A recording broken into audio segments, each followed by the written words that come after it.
Shame on my own city. Shame on ATL. Shame on the news stations and historical radio stations that have posed the questions and surveys on whether Sean Carter is a sellout, whether he's a Judas or a genius.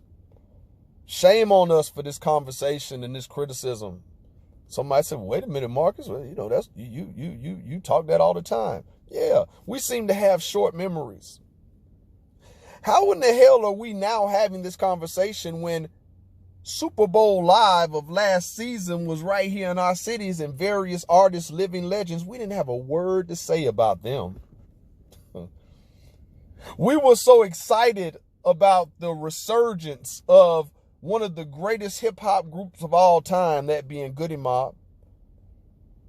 But even with the love for those brothers, people like myself still had questions, criticism.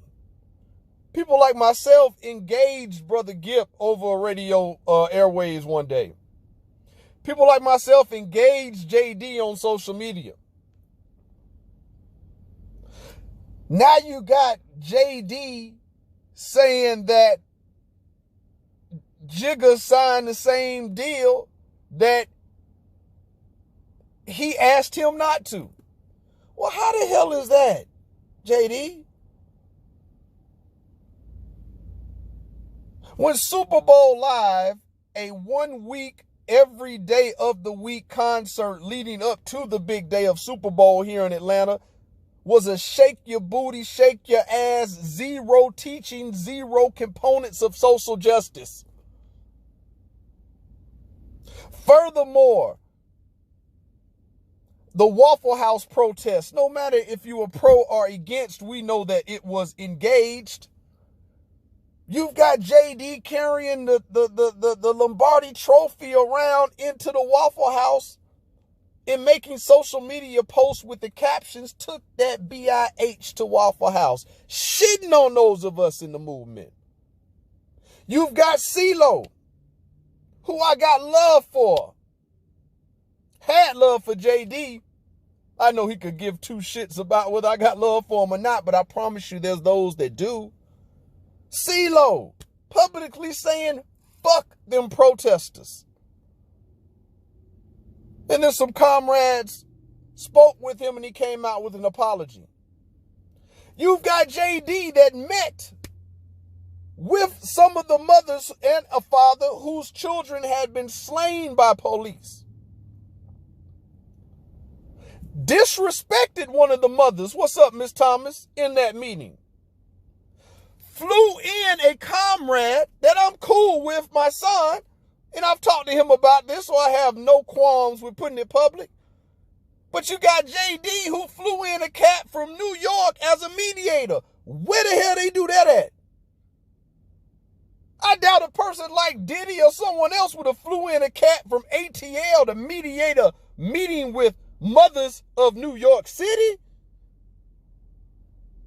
But it was no criticism then, no questioning then, no conversating then. Now all of a sudden we all up in arms. Where was the disrespect to Colin Kaepernick that y'all are talking about now then? And Colin, don't know this brother personally, but I'm a little surprised. Instead of you and Jigga sitting down and working this shit out, you feel the need to publicly state the protest is still on. Taking pause with Sean's words about we're beyond kneeling. Hell, I like the Marshawn Lynch approach. Sitting on your ass is my personal preference. I've yet to kneel. That don't mean I don't support what you started, brother. I've heard people say it before. There's a way to support Jay-Z and still be down with Kaepernick. I've said it before. Truth be told, when Kaepernick settled that collusion case, his position with the NFL was compromised. Name me one company you're going to sue and be victorious as you should have been and go back and work for that company. Now that Jigga's in the position off of your shoulders, Y'all need to work this shit out. But I call bullshit on those of us in ATL that's practicing this same north-south divide. We'll criticize a brother from the northern region, but then we give you some of that home cooking down here in the south. It's disgusting. Got in an argument yesterday with a longtime friend over this issue, as many of us have, as many of you have. But the argument was him regurgitating false information. Information that's been tainted, diluted, edited by tabloids and others.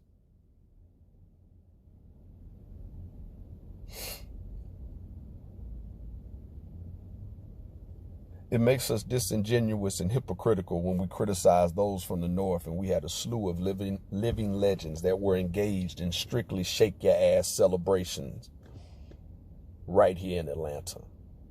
The opportunity that we squandered, that we missed, being the birthplace of Dr. King, the birthplace of the movement,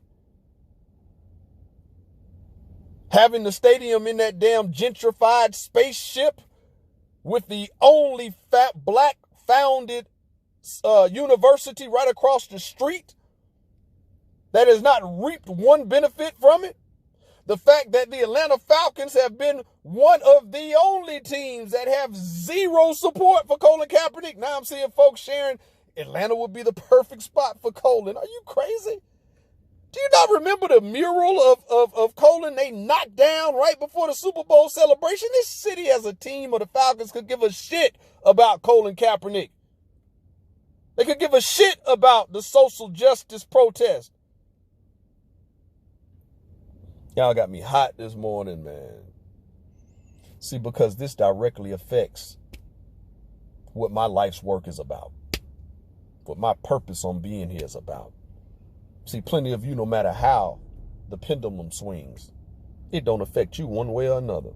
Because you ain't sitting in the meetings with them families. You ain't going toe-to-toe with police chiefs, with U.S. attorneys, with members of the Department of Justice. That ain't, that you know, you ain't about that action.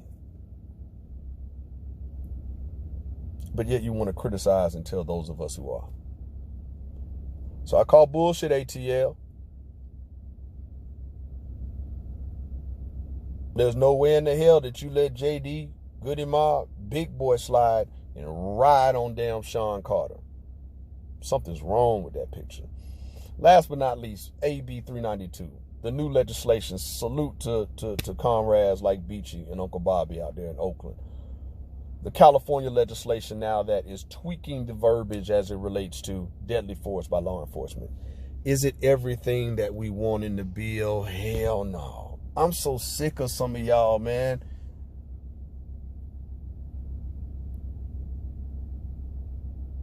Some of this all or nothing. That ain't never gonna be.